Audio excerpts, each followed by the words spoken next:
All right, FRP Nation, today's topic is going to be about restrictions, specifically on the exhaust, and how it can drastically impact results. This is aimed more towards the older legacy platforms, small block Mopar, Jeep Inline 6, but it can also affect late model applications as well.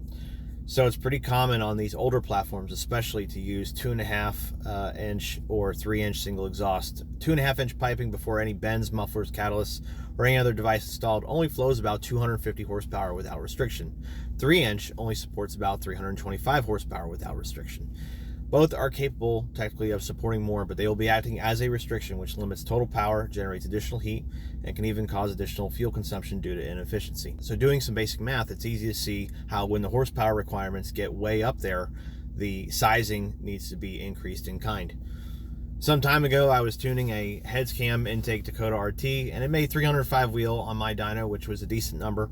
It was a M1 2-barrel, 192 Mopar RT heads that were ported, and an old KRC 210 camshaft. The truck had a very nice set of mid-length headers and a 3-inch mandrel bend exhaust system with a magnaflow muffler.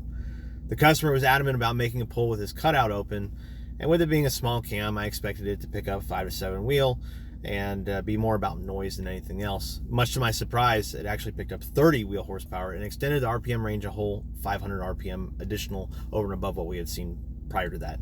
More recently, I had another customer, also with a Dakota RT, but this was much more modified. This one was, it had forged pistons, Edelbrock heads that were ported, 220 camshaft, as well as a Vortex supercharger.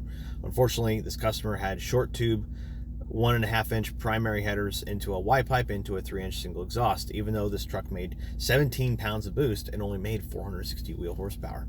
In this case, especially with forced induction, a different combination like 1 3/4 mid-length headers and dual 3-inch exhaust would have netted approximately another 75 wheel horsepower and likely dropped boost another 3 to 4 pounds.